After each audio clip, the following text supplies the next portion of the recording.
Alléluia, Alléluia, Alléluia, Alléluia, Alléluia, Alléluia, Alléluia, Alléluia.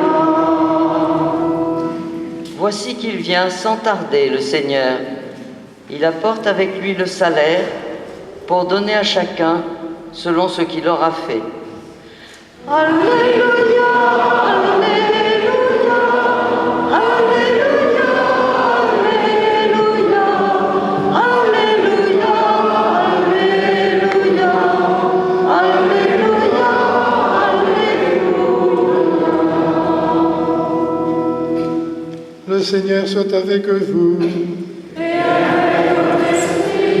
Évangile de Jésus-Christ selon saint Matthieu.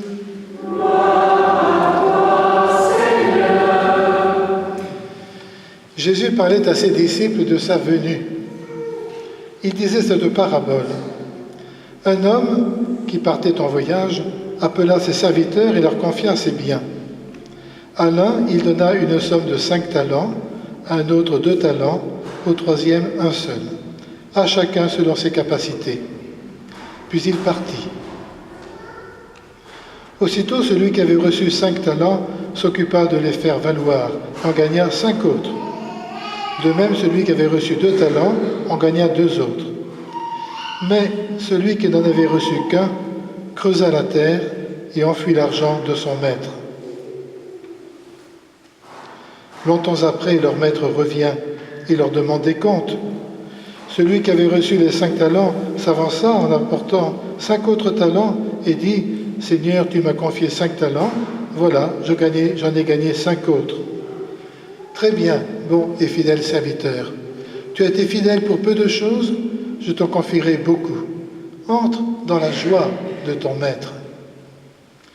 Celui qui avait reçu 2 talents s'avança ensuite et dit « Seigneur, tu m'as confié 2 talents, voilà, j'en ai gagné 2 autres. » Très bien, serviteur fidèle.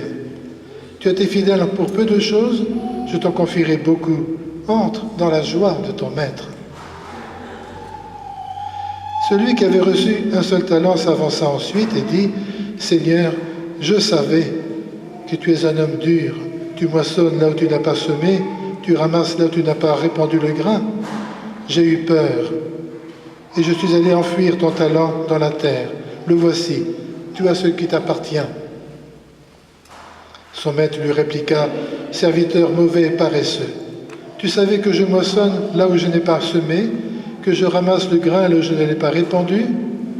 Alors il fallait placer mon argent à la banque, et à mon retour je l'aurais retrouvé avec des intérêts. Enlevez-lui donc son talent, et donnez-le à celui qui en a 10. Car celui qui a recevra encore, il sera dans l'abondance. Mais celui qui n'a rien se fera enlever même ce qu'il a. Quant à ce serviteur bon à rien, jetez-le dehors dans les ténèbres, il y aura des pleurs et des grincements de dents. Reprenons l'Alléluia. Alléluia.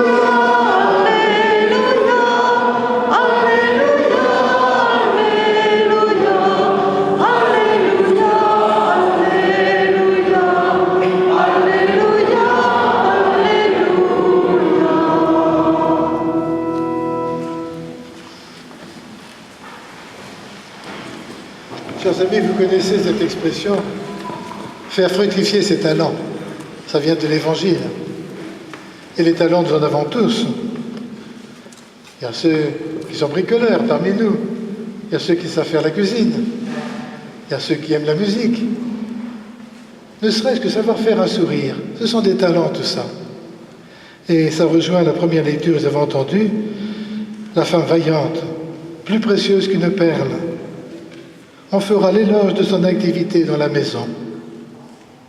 Et elle le fait en reconnaissant que c'est un don de Dieu. Heureux le serviteur fidèle, Dieu lui confie sa maison. Mais dans l'évangile d'aujourd'hui, nous sommes au chapitre 25 de l'évangile de Matthieu. C'est le dernier chapitre avant le récit de la passion de Jésus, de sa résurrection. Et avez-vous remarqué la première phrase qui a été mise ? Jésus parlait à ses disciples de sa venue. La venue de Jésus, ça veut dire son retour dans la gloire, à la fin des temps. Et les talents dont il est question ici, ce ne sont pas les dons que nous avons personnellement, c'est une confiance qui nous est faite. Jésus confie à ses disciples sa parole. L'amour du Père pour tous les hommes que Jésus est venu exprimer par toute sa vie. Il nous confie cette mission de porter dans notre vie cet amour incroyable de Dieu pour chacun des hommes, quel qu'il soit. Quelle confiance il nous est fait. L'amour, vous voyez, qu'il a pour tous les hommes, il le confie à chacun selon ses capacités. Alors on voit qu'il y en a qui prennent au sérieux cette mission, cette confiance, et qui font fructifier. Heureux serviteurs, bons et fidèles, je t'en confierai beaucoup encore. Et puis, il y a celui qui a peur. Seigneur, je te connais. J'ai eu peur. Je suis allé enfuir dans la terre ce que tu m'avais confié. Ah, tu me connais, c'est là le drame. Tu me connais et tu as eu peur. Certains croyants, voyez, imaginent un Dieu toujours très méticuleux et qui toujours très exigeant. Et on cherche alors surtout à ne pas avoir d'ennui avec lui. Mais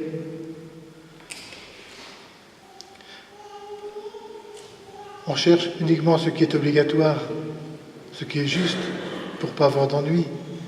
Il rend son talent, il ne le vole pas, tu as ce que tu appartiens. On se cantonne, voyez, dans les choses sûres, ce qui est obligatoire. N'avons-nous pas pourtant reçu la foi pour l'exprimer à fond, l'Évangile pour en vivre, pour imprégner notre vie et que ça se voit, que ça se reflète? Hélas, il peut arriver que l'on en reste à ce trésor enfui. On n'ose pas risquer, on n'ose pas prendre des responsabilités, des initiatives. Et si je laisse envahir ma maison, et si je n'ai pas le temps pour prier, et si je ne me garde pas assez d'argent, et si le patron me met dans son collimateur, et si, on en a des raisons. C'est vrai que la prudence est une belle chose, mais pas en pantoufles. À force de si, ce qu'on appelle prudence devient de la peur. Voilà des chrétiens qui ne vivent pas leur foi, ça ne se voit pas, ça ne se répand pas autour.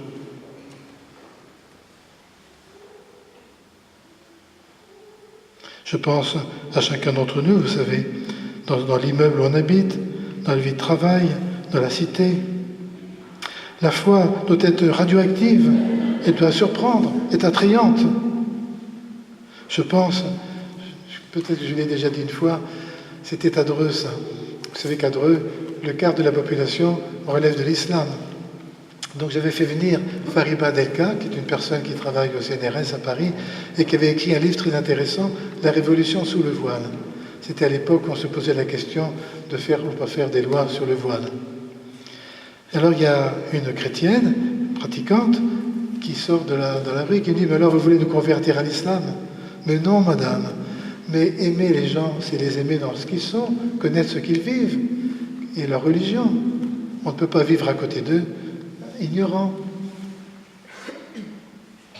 C'est, vous voyez, tout le contraire chez les saints. Ce sont des fous d'audace.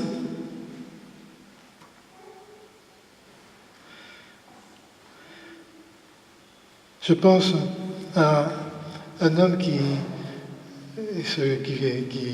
fabriquait des perruques. C'était dans le Nord. Quelqu'un que j'accompagnais dans une équipe de réflexion.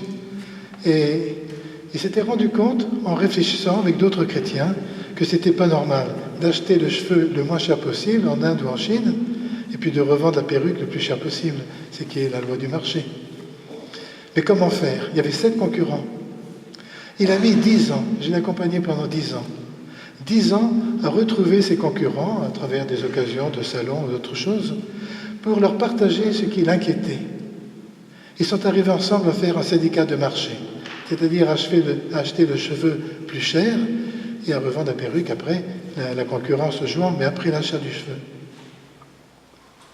Ceci dit, ça n'a pas duré très très longtemps, parce que les Japonais s'y sont mis, il a fallu tout recommencer.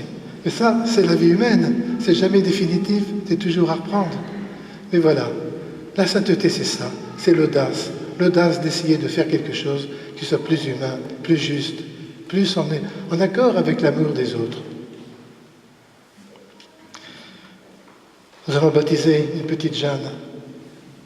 Et vous avez voulu l'appeler Jeanne et lui donner comme modèle Jeanne Jugan. C'est une personne qui a vécu au XIXe siècle et que le pape Jean-Paul II a canonisé. C'est une fille, mais j'ai vu que c'était marqué, vous allez avoir un petit document, il y en aura beaucoup plus que ce que je vais vous dire. Elle est née dans une famille de pêcheurs marins à Cancale et elle a perdu son père à l'âge de 6 ans. Si bien qu'elle a été placée comme servante très tôt à Saint-Servant. Et puis elle s'est aperçue, elle a été surprise par le nombre de personnes seules, et spécialement des vieillards, des personnes âgées, dans la rue, sans domicile. C'est bien qu'à l'âge de 25 ans, elle a laissé son emploi, elle est arrivée à louer un petit studio, une petite mansarde, et très vite elle a donné son lit à une vieille personne qui était toute seule. Et puis il y en a eu 2, puis il y en a eu 3. Et puis voilà que des compagnes l'ont rejointe aussi. Et ensemble, elles ont fondé les Petites Sœurs des Pauvres, que nous connaissons tous. Et le matin, elle quêtait, puisqu'elle n'avait pas d'argent, elle quêtait pour ses vieux, comme elle disait. Voyez l'audace de ces saints.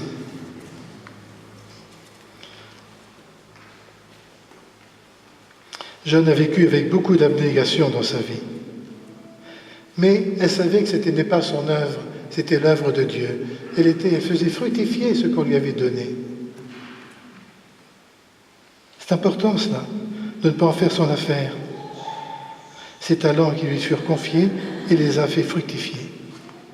Eh bien, vous les parents de Jeanne, vous prenez la responsabilité maintenant de faire grandir Jeanne dans cet amour de Dieu d'abord, qu'elle soit persuadée que Dieu l'aime. Et que, comme tout amour, on attend la réponse, on attend aussi d'être aimé.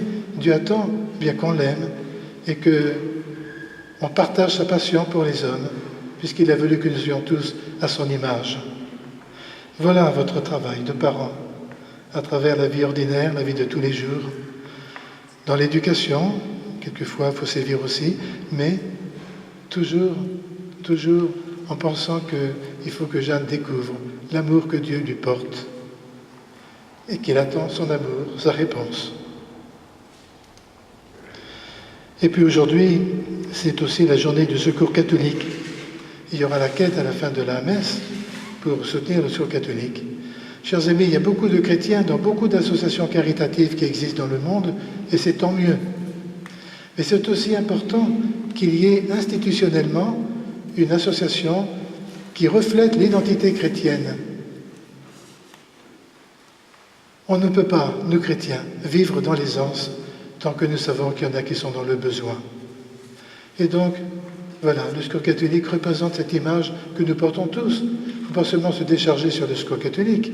Il faut déjà un très beau travail, à chacun aussi, d'être présent auprès de ceux qui sont dans le besoin. Mais le secours catholique, voyez, signifie au monde l'identité chrétienne. Alors je termine. Ne restons pas endormis, nous dit saint Paul, mais soyons vigilants et restons sobres.